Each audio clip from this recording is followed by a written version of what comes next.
there to say besides? I think, you guys have no idea what I deal with off camera, but I love Stu. Me, yeah. So good morning, Panther fans. That's how the video's supposed to start. It's funny because, anyway, I got to get a couple things out before I forget. Number one, last night, if it got crazy after the game, and it got really crazy with super chats. So number one, thank you all. Number two, you guys know I try to personally call out every single one.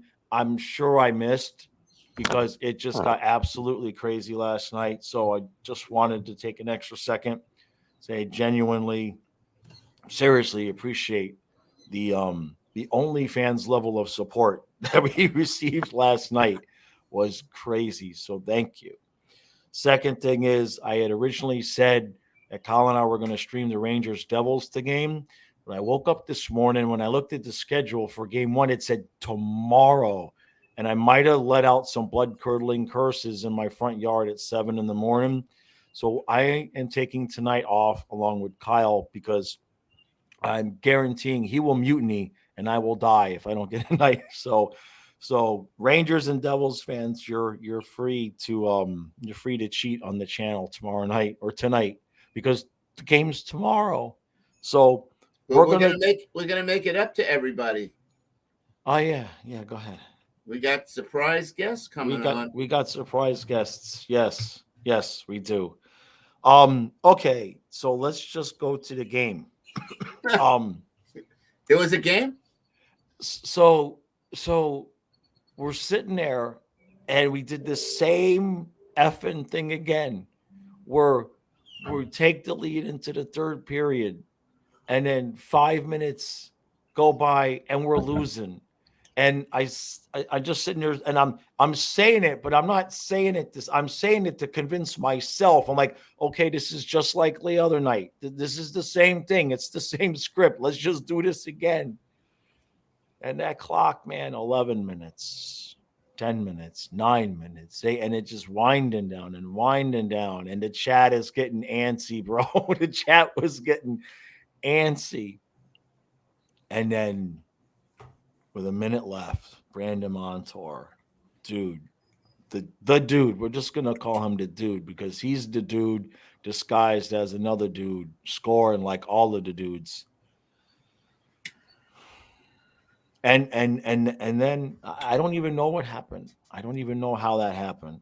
But all I know is that I woke up from screaming and having a heart stroke attack aneurysm, and the Bruins and the Panthers were shaking hands at center ice.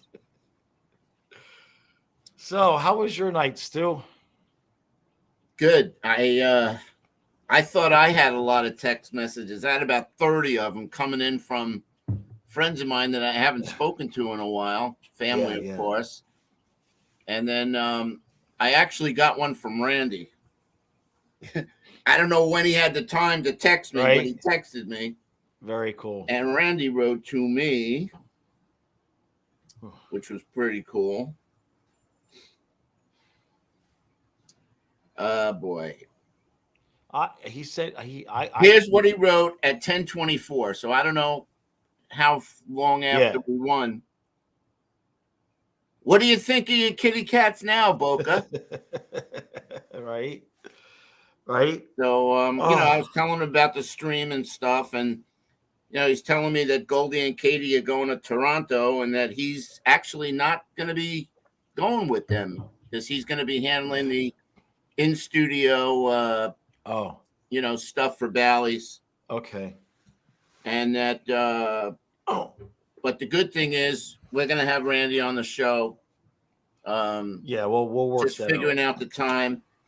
And then, of course, I had to send a text to Billy Lindsay because if there's anybody that could give perspective on what it's like to win a 7th game against, let's put it this way. Right. We were David and they were Goliath. Yep. And you got to remember in 96, not only did the Panthers beat Ray Bork and the Bruins and Eric Lindros and the Flyers, but they went 7 games against Yager and Lemieux, who both had scored well over 100 points that year and beat them. So we're going to get Billy on the show tomorrow, too, to get his perspective. But anyway, it was great. I mean, I watched the end of the stream. I still got to put some. You went into convulsions. That's as soon as we're done here, I'm feeding the dogs, I'm feeding myself, and I have to make the clip video of those highlights. That is coming. The podcast today for you members, it's going to be a little late. It's coming, I promise, but it might not be 2:00 because Jaws needs some sleep. I got to take a nap. It rained for 4 days straight. The dogs are like, if you don't take us to the river, and Kyle apparently sold so much stuff on eBay before he went to bed. I woke up, my pack and ship table is full. So, all right. Carter M. Effin Verhage. And I'm not going to get into predictions or anything like that. Forget about that. You want to go back to the beginning of the game? Oh, okay. Let's go back to the beginning. All right, you take a nap. Yeah. I give you permission. It was 5 hours to stream. Was 5 hours. What was really good was Bob got some heavy action in the beginning of the game. Yes. And then it's always nice to get heavy action, isn't it? Well, it gets him into his zone, And he didn't let one in 5 holes. So that was heavy action at midnight last night. I always say first 5 minutes of the game is crucial. And then the Panthers did what they've been doing all series long. They've been forechecking the hell out of these guys and forcing them into mistakes. And it was just great that Lundell, perfect pass to Montour. And I don't know if anybody else picked up on it, but that Montour goal reminded me of that. I don't know if it was an overtime goal or whatever. Do you remember that one goal where Montour spun around and just shot it on net and it went in? Yeah. Didn't that remind you of that last night? A little bit. I mean, look, what you bring up there, I know I'll let you keep going, but one thing we got to definitely give props to is you want to talk about a kid growing up in front of our eyes. Anton Lundell and Luosterainen, but Luosterainen's had a good year. Lundell, all of a sudden out of nowhere, is like, oh, this is how I should play. I'd never seen a kid take a leap that big, that quick. Continue. And we were ragging on him. But Lundell and Luosterainen, you're right. And Goldie made a point of that exact point, saying that they've basically grown up in this series. Yeah. Okay, so then another great play that Lundell made was keeping it in the zone. All right, the puck's going out of the zone, and Lundell at the blue line keeps it in, gets it to Luosterainen, and Luosterainen, hockey IQ, just a quick pass to Reinhardt, top shelf, 2-0 lead. And you could see the crowd was quiet. In fact, it was right before they scored on the power play, they were booing. Yeah. So Montour takes a cross-checking penalty, and I did say something about the refs and how the refs could have such a big impact on that game, and they did. Yeah. Because they let the Bruins get away with murder, and they called some very questionable penalties on us. That Montour, that Pasternak, that thing pissed me off so much. That embellishment with the head, and so dramatic. I just got shot. Right. It shouldn't have been a penalty, but if you're going to call the penalty, have some balls and call embellishment, which they didn't. Okay. Right. So we know the rest. Right. They tied the game up. And then now another thing to point out was the Barkov 2-on-1 with Reinhardt, where Barkov passed instead of shooting it.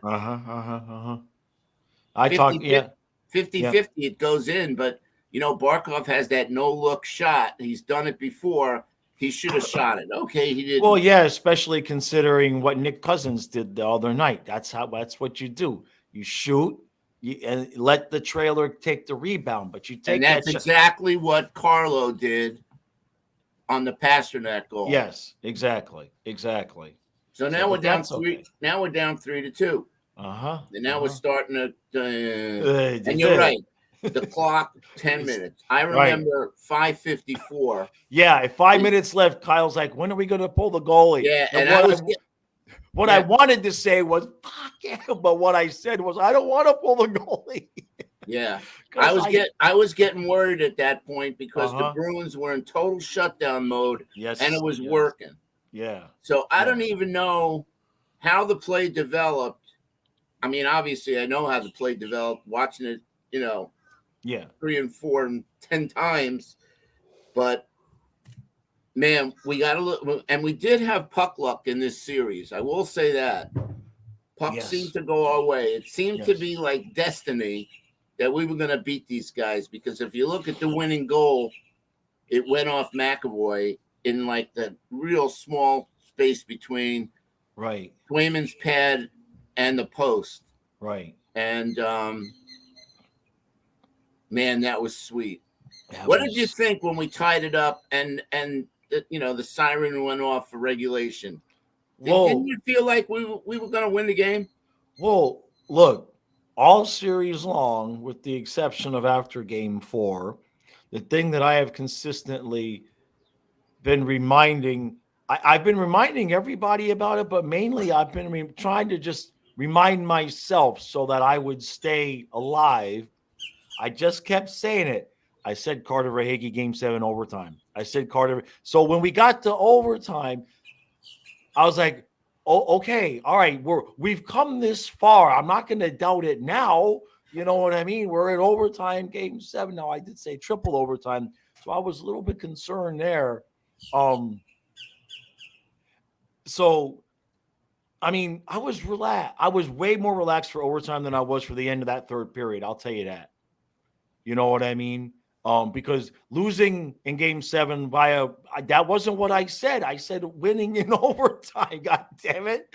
So when we got to overtime, I felt like, okay, this is what I said, right? I mean, I'm trying to pep talk myself into it, and then Verhaeghe goes and scores and almost kills me. And look, Boston had chances, okay, but I was getting a little bit concerned because Boston had chances too, man. Bob had to make some saves, and just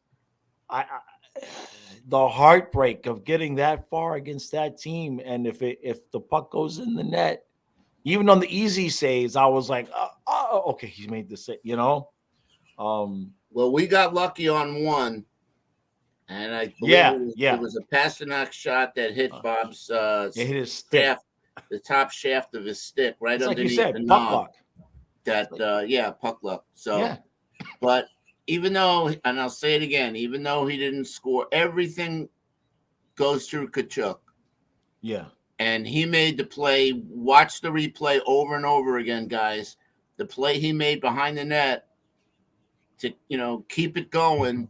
And then he had some help from Bennett. But Tkachuk was 1-on-2. He had 2 defensemen on him. And somehow he got that puck to Bennett, and Verhaeghe was really smart. He was, as every good sniper does, he was just hovering, just waiting and waiting. And as soon as he got the puck on his stick, boom, top shelf. Yep. 6x6 box. It's in. Game over. I heard they score, and I didn't hear anything until they were shaking hands. Seriously. Let's go home, baby. Well, you got it on Bally's. I got it on TNT. Remember, we're getting a different experience, but they were excited too. I've seen the replay from that broadcast.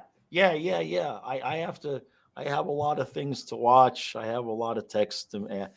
I'll get to all the messages. I appreciate them, but I'm going to be behind today. It's surreal. It is. I mean, Remember, it was game 5 that was overtime, right? So look at it. Let's reverse this for a second and look at it from Boston's point of view. Those sons of bitches are thinking, okay, it's game 5. That's enough. That's enough. All right, Panthers, that's nice. That's nice. You took us to overtime game 5. Enough of this crap. And then we beat them. And then we do the damn thing the other night in game 6 where they take the lead in the third period twice. And they're like, well, you sons of bitches dying. No, we ain't dying. Now it's game 7 in Boston. It's like, will you stop? Will you quit? We've got the lead again. There's 2 minutes left. Will you freaking stupid stop, little brother? No, we ain't quitting. And we beat them. And I can now somebody in the comments, I didn't read the whole comment because I said in the recap that I can empathize with Bruins fans how it felt because of last year. And I wasn't saying that the Panthers losing in round 2 is equivalent to the Bruins losing after winning, after the record set season in the first round. What I was saying was that the feeling that as a fan all season that you have is saying, we got this, man. We went in the cup. We are the best team. Ain't nobody can stop that feeling. And then how we got, to get blown out, to get swept. So I can empathize. I know exactly the feeling that they're going through. It's like, wait a minute, how the hell did we get beat? How did we do this? So now we got to move on. We don't even get, well, I mean, I guess we get 24 hours. Apparently they flew into Toronto this morning. So I hope they get to the nice resort with the bubble bath and the hot tub and the massage people. Because, I mean, if there was one thing that was definitely going on last night was Toronto was watching that going, yeah, go to double overtime, go to triple overtime, right? So I'm sure I'm gonna get there eventually to where I'll say the Panthers are gonna win that series, but I ain't so sure about game 1 because you know what kind of legs they're gonna have. Well, if they win game 1 in Toronto, that's bigger accomplishment than winning last night because they got to be wiped out. Well, for me, it was deja vu, the opposite, because of what happened last year. Same type of mentality. We scored the most goals, 322 goals. Yeah. We ran away with it. President's Trophy, blah, blah, blah. I mean, we squeaked by the Capitals, let's face it. Part of Verhaeghe saved our asses. And then Tampa just shut us down. And what the Panthers did, for me, is they shut the Bruins down and forced them into a lot of mistakes. Yes. If you look at the majority of the Panther goals, it was off very aggressive forechecking and the Bruins making poor decisions with the puck. And we were like, right there to take advantage of it. Right. So, you know what? Good on us. All right. Good things should happen to us because it usually doesn't. And like I said in the beginning of the video, we not only fought the Bruins, but we fought the refs. And we overcame. So I'm not happy about tomorrow. I just it boggles my mind. There should be 3 days from the time the series ends to the time a new series starts. At least 2. And I don't get it. Why? But you know what? Just throw another hurdle in front of the Panthers' road to the cup. Mm-hmm. It will just test them even more. I kind of remember last year being surprised after the Washington series. Maybe this is normal. We're just not used to getting to the second round. I think because I kind of remember last year going, wait, the game's going to be already. I kind of remember, the Tampa Bay series. They actually, and it's true, this is the first time in our franchise history we've made it to the second round of the playoffs 2 years straight. So maybe we're just new here, bro. You know what? I'd rather be playing tomorrow night. Yes. Than having the team come home with a loss. Yeah. So, shucks. We almost did it. No, screw I'll that, take man. it. So we got to give hats off to Bobrovsky, Bubba Brewski, because Brewski. he played solid last night. Yeah. Granted, that rebound on the Pasternak goal, that was a bad rebound. Yeah. But I don't think he made like incredible saves, where he's flopping around like Dominic Hasek. Right. But he made the saves, and I think the Bruins were frustrated just from. Certainly. I don't think they had a team go after them Exactly. with such. What's the word I'm thinking of? Aggression. Right. I don't think they would. I mean, this season for them was pretty much a cakewalk. Now, there's only 2 teams in the league that gave the Bruins more than one loss, 2 losses. Right. It was us and Ottawa.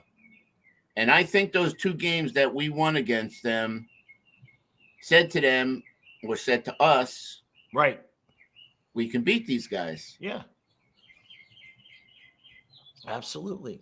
3 games in a row.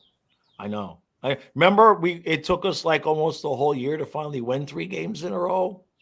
Right? And we beat the Bruins. I mean, well, I just want to address one comment that was made on the whatever comment was on a video or whatever about me and given. I think it was, I don't know what game it was, but that probably was the video where we won the game, but I was ragging on the team. And listen, I've been around since day one, and I've never ever given up on the team. Do I lash out sometimes when I see bad play? Yes. All right. So if anybody took it the wrong way, I apologize. It's just emotions, a fanatic. All right. We get emotional about things, and sometimes we say things that maybe come out wrong or maybe weren't meant, There's never me attacking the team, in such a negative way where I'm like, I'm giving up. I never give up on this team. And so whatever. I mean, nobody's perfect. Nobody's perfect. Right. But yeah, so now we can talk about the Leafs. Because people were, while you were doing your recap, people were asking me, so what do you think about the Leafs and predictions and whatnot? I don't want to even make predictions. I want to take this series game by game. Yeah. And I think, the same formula. Yeah. Got to win one in Toronto. Right. I'm thinking we're going to take game 1. I think we're going to I don't think they're going to be tired. I think they're going to be so pumped up with adrenaline. Right. And if they do what they did last night, pretty much the whole series, they stick with that aggressiveness. There's only a few guys that they need to shut down. Right. Number 1, people might disagree, but I put number 1, the Panther killer, is John Tavares. I don't think anybody disagreeing with that. Well, they would say Austin Matthews. He's the obvious choice. Yeah, but in terms of Panther killer. Yeah, obviously we got to shut down Austin Matthews. But John Tavares would be number 1. Right. Mitch Marner would be up in there. Morgan Riley has had a really good playoff so far. So I'd say watch him. Samsonov's been playing really good. I mean, look, these guys beat Tampa. Even though I kind of knew Tampa, and they can't keep it going forever. You know what I mean? Right. So and look, we beat Samsonov last year too, so let's not forget about that. Mm-hmm. Carter Verhaeghe. If Carter Verhaeghe can still snipe it past Samsonov, we might, I'm not going prediction. I'll have tomorrow. I will do what I did before this series, where when we're done with all of the other stuff, I will go into the recap room by myself and do the thing that I do. I'll do that tomorrow. I thought we were going to have more time. Holy crap! And that's I'm still shaking my head in disbelief. I thought at least Wednesday. You know what I mean? Randy thought maybe Thursday, and I'm anxious to get both Randy and Billy's take. We should have them both on and get their take on things. But I mean, it's a simple formula. Same thing. Right. Good goaltending, and just capitalize on the defensive mistakes. The penalties, we've been saying it all year. So who knows if they're even gonna they're gonna change anything drastically. I mean, penalties are gonna be called, even if they're not penalties. Right. Last night proved it. But hopefully we'll get an officiating crew that evens things out. But again, we're playing in Toronto. Right. And you know what happens in Toronto and Montreal. If it happens, I'll go there. But for now, you know, I kept saying it during the series. I said Garber Hagee in overtime, game 7. And I said it about my preseason. I said we're going to win the cup. But the bigger thing for me is Maurice. And you know what he said and what Zito said about having challenges and Maurice wanting them to be playing playoff hockey before the playoffs. I mean, just look back at, what was said in by a group of us, whatever, not specific to me, but if you look back, what I said, what Maurice said, what Zito said, what it's happening. You know what I mean? It's happening the way Maurice and Zito wanted it to go. It just took a little bit longer than but you just look at the little things that had to happen for us to even get in. I mean, Pittsburgh has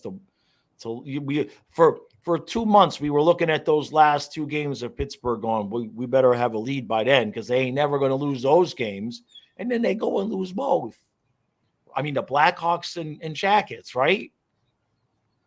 So I think that's who it was.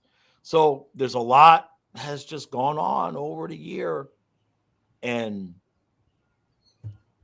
I don't know about game 1. I'll know how I feel about that tomorrow. I'm shocked it's tomorrow.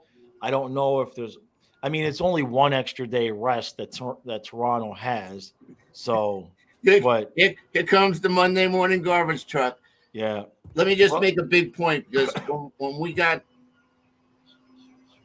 shut out last year, you and I, a change had to be made. Right. Something had to change this team. Obviously, the run and gun style was not going to work. So we know that, and we all said if we can play playoff hockey during the regular season, it's going to make it easier to transition to the actual playoffs.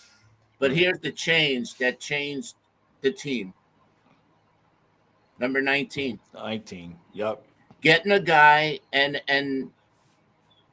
I don't know whether it was on TNT's post game or I think it was the NHL Network's.